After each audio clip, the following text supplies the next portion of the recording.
नमस्ते, आप देख रहे हैं वाइब्स ऑफ इंडिया और मैं हूं आपके साथ नताशा। दर्शकों, आज के इस वीडियो के तहत हम एक ऐसे व्यक्तित्व से मिलने जा रहे हैं जिनकी क्वालिफिकेशन तो चार्टर्ड अकाउंटेंट की है, पर वो हालांकि पूरी दुनिया को एक्सप्लोर करने के लिए अपनी बाइक पे, आपको मैं अभी तो ये बता सकती हूँ कि उन्होंने कश्मीर से लेकर कन्याकुमारी तक का ट्रैवल तो कर लिया है। और आज हम ऐसे शख्सियत के बारे में जानने का इसीलिए प्रभुत्व रख रहे हैं कि एक ऐसा व्यक्ति जो प्रोफेशनली मोटिवेशनल स्पीकर तो है, लेकिन उसके साथ साथ अपनी इस बाइक पे पूरी दुनिया को एक्सप्लोर करने की चाहना रखते हैं। अब ऐसे एक्सप्लोरर्स के बारे में जब हम जानने की ज़्यादा कोशिश करते हैं तब उनका बैकग्राउंड जानना भी ज़रूरी है, कैसे ये आइडिया उनको आया, और ये सारी बातें जानेंगे आज के इस वाइब्स ऑफ इंडिया के वीडियो के तहत। हमारे साथ है अनीश बहती ji. Anish ji, welcome to vibes of India. जैसे कि मैंने अपने दर्शकों को बताया है इंट्रोडक्शन में कि आपका क्वालिफिकेशन चार्टर्ड अकाउंटेंट का है, आप प्रोफेशनली मोटिवेशनल स्पीकर है, और आपको मैं इंट्रोड्यूस दर्शकों के आगे ऐसे करूंगी कि आप एक सोलो ट्रैवलर है। ठीक है। तो अनीश जी, कैसे क्यूरियोसिटी उत्पन्न हुई थी आपके मन में कि आपको अपनी बाइक लेके भारत भ्रमण करना है, या कि मैं कहूँ पूरी दुनिया देखनी है? तो first of all thank you for inviting me. ये एक मतलब ये ऐसी चीज़ थी कि प्लानिंग के बिना, मतलब ऐसा मैंने कभी सोचा नहीं था कि I am going to become a rider और मैं कुछ राइडिंग से रिलेटेड कुछ मैं करूँगा। ये ऐसा हुआ था कि आई वॉज इन पुणे, मैं पूना में था और मुझे अगले दिन वाइब्रेंट गुजरात अटेंड करने के लिए अहमदाबाद आना था। और मेरे पास एक दो चॉइसेस ये थी कि इधर I could have taken a flight या I could have taken a train, और मेरे पास कार भी थी और बाइक भी थी। तो मैं नीचे उतरा, अपने सोसाइटी के नीचे उतरा, तो मेरे को पता नहीं ऐसा लगा कि बाइक के ऊपर मुझे जाना चाहिए। So that's how I just made up my mind, और मैं फिर पूना से अहमदाबाद में बाइक लेके आ गया। इट वॉज अराउंड 747 किलोमीटर्स, मुझे अच्छी तरह से याद है। वो मैंने एक दिन के अंदर कंप्लीट किया था, लेकिन बहुत ही आराम से चलाने वालों में से हूँ मैं। सो आई यूजुअली 80 किलोमीटर्स के बियॉन्ड 80 आई नेवर गो। तो मेरा स्पीड स्लो रहता है, लेकिन I can be on the road for 16-17 hours. तो वो जो पहला राइड था वो 16-17 आवर्स का था और ऑलमोस्ट 747 किलोमीटर्स का था। तो वहाँ से मतलब from there I started feeling that okay, I can do some intercity rides and I can do local city rides and all that. So that's how it all started. Well, that was the journey which inspired you to ride more. अब जैसे हम exploration की बात करते हैं, जैसे हम भारत देश को देखना है, मतलब आप जिस स्टेट में रह रहे हैं, जहाँ पे आपका व्यवसाय है या फिर जहाँ पे आपकी सर्विस है, काफ़ी सारे लोग उसी चीज़ को एक्सप्लोर नहीं कर पाते। लेकिन आपने ऐसा सोच लिया कि आपको बाइक पे पूरा भारत देश देखना है। तो अब तक अगर आप हमारे दर्शकों को बता पाए कि कितने राज्य आपने कवर किए हैं, कैसे कैसे चैलेंजेस फेस किए हैं, क्योंकि एडवर्स वेदर रहता है और क्लाइमेटिक सिचुएशन के साथ साथ फूडिंग, रोड, ये सारे चैलेंजेस आपने कैसे फेस किए थे? बिल्कुल। तो almost 26 states of India I have crossed. When I से क्रॉस्ड, मतलब ऐसा नहीं है कि केवल मैंने बॉर्डर क्रॉस किया है, मैंने वो स्टेट को ढंग से देखा है, समझा है, उसको एक्सपीरियंस किया है। वहाँ का जो कल्चर है, वहाँ का जो खान पीन है, वहाँ पे लोग कौन से इवेंट्स को सेलिब्रेट करते हैं, वो सब मैंने देखा है। So almost by now I have done 50,000 kilometers on my 2 wheels. And challenges के अंदर जैसे आपने बताया, वेदर का चैलेंज रहता है। जैसे कि when I went to Sikkim, उधर road was completely full of snow and all that. So वो चैलेंजिंग वेदर रहता है, कभी बारिश होती है, कभी आपका तो you see all the 4 seasons in the same sort of journey. Yeah, so it's basically just exploring the culture of the state and culture of the people, understanding India, looking at India from a completely different perspective. तो वो जो एक हम train ride करते हैं, वो जो हम बस राइड करते हैं, उससे बहुत हटके ये राइड रहती है। और उसमें आपको हर एक इंसान को, हर एक कल्चर को देखने का मौका मिलता है। So yeah. Well, I'm sure कि जैसे आप बता रहे हैं तो काफ़ी इंटरेस्टिंग होगा ही, बट उसके साथ साथ किसी भी पैशन को प्रोविजन की ज़रूरत होती है। तो अब मैं आपसे ये पूछना चाह रही थी कि आप अपना पैशन अगर फुल टाइम चाहते हैं कि आप अपना पैशन फॉलो करें, तो उसका प्रोविज़न आप कैसे बनाते हैं? अब जैसे मान लो कि आपने आने वाले समय में कोई ट्रिप तय की है, तो आप उसके लिए फंड्स कैसे मैनेज करते हैं? कैसे आप अपने लगेज को मैनेज करते हैं? और फिर आइटिनरी कैसे बनता है?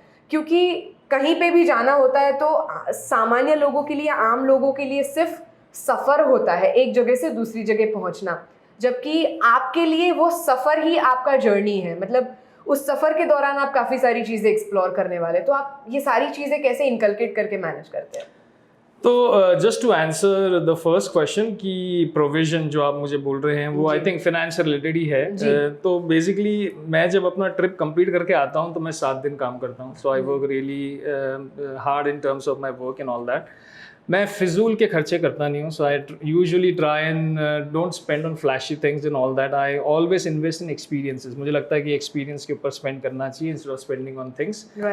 तो कहीं ना कहीं वो मेरा प्रोविज़न है। And to answer your second question which you said कि आइटिनरी शायद कैसे प्लान करते हैं, तो आइटिनरी के अंदर मुझे इतना पता है कि मुझे जाना है बद्रीनाथ तक जाना है, या मुझे जाना है सपोज सिक्किम तक जाना है, लेकिन मैं कभी भी पूरा एंटायर जर्नी कभी भी प्लान नहीं करता हूँ।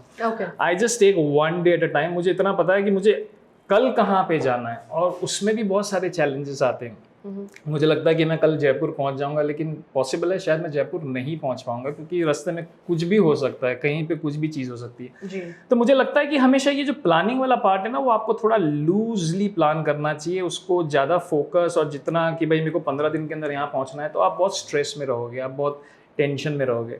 आपको ये देखना है कि हाँ वो मुझे जर्नी पे पहुंचना है, लेकिन I will just plan one day at a time. In fact you should just plan 1 hour at a time, to be very honest. हाँ, तो ये आपका सेकंड आइटिनरी से रिलेटेड। और you asked something else also, आपने कुछ और भी पूछा था, provision itinerary. So provision itinerary, और कैसे आप वो सफ़र को एंजॉय करना पसंद करते हैं? हाँ, तो मैं बहुत सारे ब्रेक्स लेता हूँ बीच में। तो जैसे कि मेरा कंपलसरी ब्रेक तो है 100 किलोमीटर्स पे एक मेरा चाय का ब्रेक होगा ही होगा, because I love T and specifically वो जो ठेले वाले की जो चाय होती है वो मुझे बहुत पसंद है। तो मैं वो ब्रेक तो लेता ही हूँ, लेकिन कहीं पे जैसे मुझे कोई दिलचस्प इंसान मिल गए, या जैसे कहीं कोई काफ़ी सारे ऐसे किस्से हैं जो मैं बता सकूँगा शायद। तो कोई इंसान ऐसे मिल जाते हैं जिनके पास आपको लगता है कि मुझे बैठना है और उनके साथ मुझे डिस्कस करना है, कुछ समझना है। काफ़ी सारी स्टोरीज भी होती होंगी। हाँ, मतलब उनकी पूरी लाइफ की स्टोरी, कभी कभी वो 15-20 मिनट के अंदर वो पूरी अपनी लाइफ की जर्नी बता देते हैं आपको। तो ऐसा लगता है कि आपने किसी को पूरा पढ़ लिया। राइट। तो वो मुझे बहुत पसंद है, क्योंकि वो मुझे लगता है कि और कोई भी तरीके से आप नहीं कर सकते हो। भले ही कोई वीडियो सुन लो, किसी की बायोग्राफी सुन लो, इससे अच्छा किसी की बायोग्राफी उनके मुंह से सुनो, तो लाइवली लगता है, काफी अटैच्ड लगता है। हाँ, तो वो कहीं ना कहीं आपको लगता है कि you are connected with them. So Anish, जैसे आपने बताया कि आपने अब तक लगभग 26 राज्यों का सफ़र तय किया है, और जैसे आपको लोगों से मिलना पसंद है, मिलना जुलना, वहाँ के तौर तरीके, कल्चर, फूड, मतलब हम ऐसा कहते हैं कि अगर किसी भी कल्चर को जानना है तो आप उसके फूड से कल्चर को जान पाएंगे। तो कोई ऐसे हाइलाइट्स जो अगर आप बता पाएं कि आपको किस राज्य का कल्चर पसंद आया, किस राज्य का फूड ज़्यादा पसंद है, या किस राज्य के लोग ज़्यादा फ्रेंडली है, क्योंकि हम अभी गुजरात की धरती पर बैठ के बात कर रहे हैं, पर आपका ये वीडियो देखने वाले लोग तो काफ़ी सारे अलग अलग राज्यों से होंगे। बिल्कुल बिल्कुल।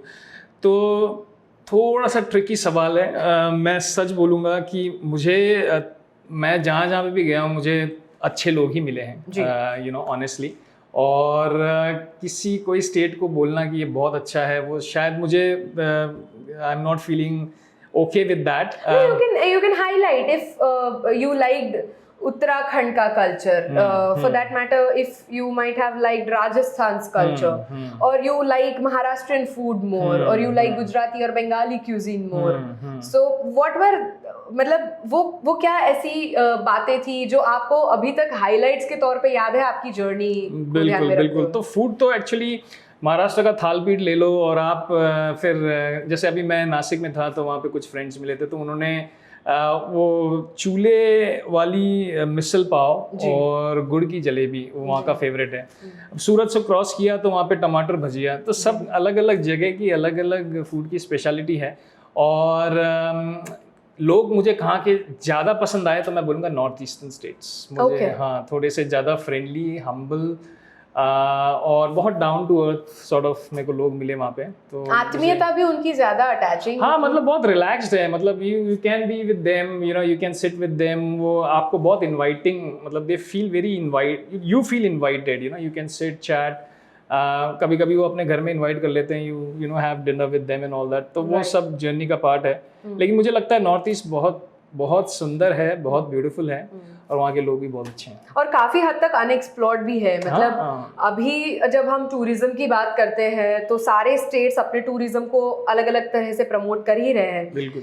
बट जैसे आप बता रहे हैं तो अब ये सवाल आ रहा है कि आप प्रोफेशनली मोटिवेशनल स्पीकर है, आपकी जर्नीज आपके स्पीचेस में या आपके लेक्चर्स में कैसे आपको काम आती है और कैसे आप जो आपका लेक्चर सुनने के लिए आए हैं उन्हें बताते हैं, या फिर वो शायद आपकी लाइफ से या आपकी जर्नी से मोटिवेट हो पाए। ट्रू।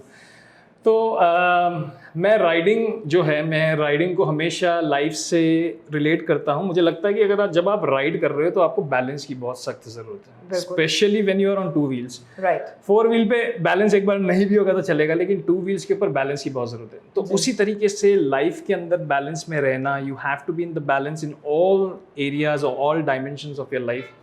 तो वो भी मेरे सेशन का पार्ट रहता है। मैं जो जर्नी के अंदर जो डिफ़िकल्टीज आती है, जैसे कि कहीं एक चढ़ाई है, फिर कहीं एक you are going on a very completely buttery smooth road, मतलब 300 किलोमीटर्स का ब्यूटीफुल रोड है जहाँ पे आपको कुछ भी नहीं करना है, केवल आपको एक्सीलेटर देना है, that's it, it's a beautiful road. Then suddenly you go into a place, say for example Nagaland, where to cross 50 kilometers it took me 7 hours. तो वो जो जर्नी का जो पार्ट है, ये अप्स एंड डाउन्स, कभी भी कुछ भी हो सकता है। And we have seen in Covid also anything can happen at any point of time. So this is how you relate your journey with the life, and that's what I do in my session. कि मैं कुछ like 19 life lessons which I have learned from solo riding 50,000 kilometres in the mountains.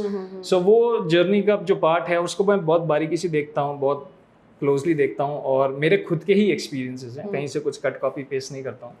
तो वो मुझे लगता है कि वो लोगों के दिल को छू जाता है। और क्योंकि ट्रैवल है, सबको ट्रैवल करना पसंद है, लेकिन कर नहीं पाते हैं कोई ना कोई रीज़न से, फिनेंशियली या अदर कमिटमेंट। सो जब आप वो चीज़ों को हाईलाइट करते तो उनको लगता है कि yes I can also do it, maybe at some point of time in the future. और कभी कभी जब हम रास्ते में से जाते हैं तो इतने सारे लोग आपको देखते हैं, जैसे आपकी बाइक जाती है तो ऐसे ऐसे करते हैं, and then they wave you in a way they have lived they have given you an opportunity to live. Right. So जब आप वो करते तो उनको लगता है कि हमने जी लिया। जी। तो वो इस किस्म का है। सो वो कहीं ना कहीं ये सब चीज़ें कनेक्टेड है, और मैं कोशिश यही करता हूँ कि मेरे सारे सेशन के अंदर इसका कहीं ना कहीं फ्लेवर आ जाए। कितने साल से कर रहे हैं आप राइडिंग, और क्या उम्र थी जब पहली बार राइड किया था? ये राइडिंग जो मैंने शुरू की है 2-2.5 साल पहले की है। और मतलब hardcore riding, but then inner city and all that I usually don't even count as riding. लेकिन पिछले 2-2.5 साल से मैं राइडिंग कर रहा हूँ, और I am 42, so maybe around the age of 39 and a half I started that ride. Oh, amazing. So I think you are a living example to the proverb which says a man's life starts at 40. So that's how he is pursuing his own passion. Well, Anish, अब हम जब इस video के तहत आगे बढ़ रहे हैं तो आपके जैसे काफ़ी सारे लोग होंगे जो, जैसे आपने बताया कि शायद उनका भी पैशन है, उनको भी फॉलो करना है, कि राइडिंग करना है, ड्राइव करना है, सोलो ट्रैवलर बन के एक्सप्लोर करना है। क्योंकि सोलो ट्रैवलर का भीतर ही मतलब ये होता है कि हम अकेले जाएंगे और अकेले ये दुनिया को एक्सप्लोर करेंगे, साथ में ना कोई लगेज होगा, ना किसी का ध्यान रखना पड़ेगा, ना कोई हमारा ध्यान रखेगा। सो ऐसे काफ़ी सारे लोग होंगे जिनको अगर आप कोई टिप्स देना चाहो, प्रो टिप्स देना चाहो कि क्या क्या चीज़ों का ध्यान रखना है, किन किन चीज़ों पे स्पेशल ध्यान रखते हुए किस चीज़ को नेगोशिएट करना है, क्या साथ ले जाना है, क्योंकि कभी कभी ऐसा होता है कि मेडिकल सुविधाएं आपको नहीं मिलती है ऑन रोड, और स्पेसिफिक फूड एलर्जीज अगर किसी की है तो किस तरह का आप फूड साथ में रख पाएंगे, ऐसी कोई pro tips I am sure. तो ये सवाल के अंदर 2 सवाल छुपे हैं। एक तो मुझे लगता है कि I have almost done 26 countries also. Solo travel. तो मैंने 26 कंट्री किया है ट्रैवल, लेकिन वो यूजुअली फ्लाइट में जाना और उतर जाना। लेकिन दोनों ही चीज़ों को, मतलब ये दोनों अलग अलग, एक इंटरनेशनल ट्रैवल और लोकल ट्रैवल, दोनों का ही मैं जवाब दूंगा। तो इंटरनेशनल ट्रैवल के अंदर मुझे लगता है कि आप जितना कम से कम लगेज लेके जाएं वो ज़्यादा अच्छा है, बिकॉज आपको ही you have to carry that luggage. Just make sure you carry as little as possible. मैं 10 किलो से ज़्यादा लेके नहीं जाता हूँ। और इंटरनेशनल ट्रैवल के अंदर मुझे ये लगता है कि आपको उस कंट्री के बारे में पहले जानकारी रखनी चाहिए। और आप ये देखिए कि जैसे मेडिकल का आपने बताया कि you have to carry your own sort of, आपको पता है कि आपको ये चीज़ों से एलर्जी है, या आपका जो मेडिकेशन चल रहा है उसका पूरा लेके, प्रिस्क्रिप्शन लेके आप ट्रैवल कीजिए। अगेन मैं यही बोलूँगा, ज़्यादा प्लानिंग मत करना। आपको अगर जापान जाना है तो बस आपको जापान जाना है, और जापान की कौन सी 3-4 जगहों पे जाना है उसके ऊपर फोकस करो, और वहाँ पे जाके एक एक दिन को जियो, ये ऐसा मुझे लगता है। अगेन एक और ट्रिप मैं ये देना चाहूँगा कि आप ऑफ बीट डेस्टिनेशन पे जाइए। मतलब आप गूगल पे करेंगे what are the top 10 places in, say for example Uttarakhand, तो आपको 10 लिस्ट मिलेगी। तो आपने वो कर लिया, ये कर लिया, ये कर लिया, तो आपको लगेगा हाँ I have seen all this places. But कभी कभी ऑफ बीट प्लेसेस ऐसी है कि जिसको किसी ने एक्सप्लोर किया नहीं है, और वहाँ पे जब आप जाओगे तो उसका एक्सपीरियंस लेने का मज़ा ही कुछ और रहेगा। तो वो सोलो ट्रैवलर्स का चार्म उसके अंदर छुपा है, because they like to explore the unexplored places. तो ये तो हो गया इंटरनेशनल ट्रैवल। अब आते हैं लोकल ट्रैवल। तो लोकल ट्रैवल के अंदर मैं ये बोलूँगा कि अगर if you are going on a bike, तो बाइक से रिलेटेड जितना भी, बाइक की हेल्थ से रिलेटेड जितना भी सामान है वो कैरी कीजिए। बेसिक इन्फॉर्मेशन बाइक की आपको होनी चाहिए। मुझे बिल्कुल भी ज़्यादा इन्फॉर्मेशन नहीं है बाइक की। मुझे हमेशा लगता है कि कहीं ना कहीं से कोई ना कोई आके, अगर कहीं अटकूंगा तो कहीं ना कहीं कोई आके फिक्स करके चला जाएगा। तो I don't worry too much about that also. But basic knowledge होना चाहिए, बेसिक किट होना चाहिए, और आपसे रिलेटेड जो जो सामान आप, मतलब आपका जो जो भी आपकी लाइफस्टाइल है उससे रिलेटेड जो आपके जो सामान लेके चलने हैं वो आप लेके चलिए, लेकिन वो भी जितना कम से कम उतना अच्छा है। क्योंकि बाय चांस अगर आप कहीं रुक जाते हो, अटक जाते हो, तो वो बाइक को भी ढोना है और आपको आपके सामान को भी ढोना है। तो travel light, that is what I would suggest. And second is have faith, have trust in the people. There is a lot of humanity, बहुत ही ह्यूमैनिटी है इंडियंस के अंदर। आप कहीं पे भी अटक जाओगे, कोई ना कोई आके आपकी मदद करेगा ही करेगा। तो वो जो डर है लोगों को कि सोलो क्या होगा, एंड सोलो का मतलब ये नहीं है कि आप अकेले हो। ये भी दिमाग में से लोगों को निकालना चाहिए कि अरे सोलो मतलब आप अकेले नहीं। आपको इतना ज़्यादा ऑप्शन मिलेगा लोगों से इंटरेक्ट करने का, अगर आपकी वो पर्सनैलिटी है तो अकेलापन नहीं होगा जी। आप अकेले रहेंगे लेकिन आपको अकेलेपन का फीलिंग नहीं आएगा। तो I think that is two different, being lonely and staying alone, this are two different aspects, right? So I think I answered your question. Well I am sure, because जितना आपने एक्सप्लोर किया है, जितना आपका तजुर्बा अभी आप कैमरा के आगे बता पा रहे हैं, कैमरे के पीछे से जो हमें देख रहे हैं वो शायद इतना ही एक्सप्लोर करना चाहेंगे। और उनको आपकी प्रो टिप्स, जैसे अगर मैं हाईलाइट करूँ तो एक तो है कि इंटरनेशनल ट्रैवल में आपको ऑफ बीट डेस्टिनेशंस याद रखनी है। ट्रैवल लाइट, मतलब जितना कम सामान हो सके उतना आप लेके जाइए, और अपने पैशन को हमेशा फॉलो करते रहना चाहिए, और सफ़र का मज़ा लेना चाहिए, जैसे अनीश जी हमेशा लेते हैं। और सफ़र का मज़ा इसीलिए क्योंकि आपको एक जगह से दूसरी जगह अगर पहुंचना ही है तो वो आप किसी भी मीन्स, मतलब जैसे बस हो गया, फ्लाइट हो गया, ट्रेन हो गया, तो आप पहुंच जाएंगे। लेकिन जब आप ट्रैवल के लिए निकले हैं, जब आपको एक्सप्लोर करना है, तो इस सफ़र के मज़े लेने से आपको जिस रास्तों से आप गुजर रहे हैं, जिन लोगों से आप मिल रहे हैं, काफ़ी सारी चीज़ें जानने को, परखने को मिलती है। और आज के युग में अगर हम कलयुग की बात कर रहे हैं, जहाँ पे मानवता के इतने नकारात्मक किस्से जब हमारे सामने आ रहे हैं, लेकिन ट्रैवलिंग के दौरान पे, जैसे अनीश जी ने बताया कि इतने लोग इतनी आत्मीयता दिखाते हैं, और शायद उनके भीतर रहे हुए अधूरे वो सपने जो आपको देखते ही वो पूरे कर लेते हैं। सो आई एम श्योर कि हमारा ये जो वीडियो था वो काफ़ी सारे लोगों को मोटिवेट तो करेगा ही, और टूरिज़्म के तहत भी लोगों की जो चाहना है, जिनको एक्सप्लोर करना है, उनके लिए भी काफ़ी सकारात्मक रहे, ऐसी इच्छा रखते हुए। Thank you so much Anish ji हमारे साथ जुड़ने के लिए और आपका इतना समय देने के लिए। Thanks a lot, thank you very much. Thank you so much. तो दर्शक मित्रों, तो आज के इस वीडियो के तहत बस इतना ही। ऐसे ही इंटरेस्टिंग किस्सों के लिए आप देखना ना भूलिए वाइब्स ऑफ इंडिया। फिलहाल के लिए बस इतना। Thank you.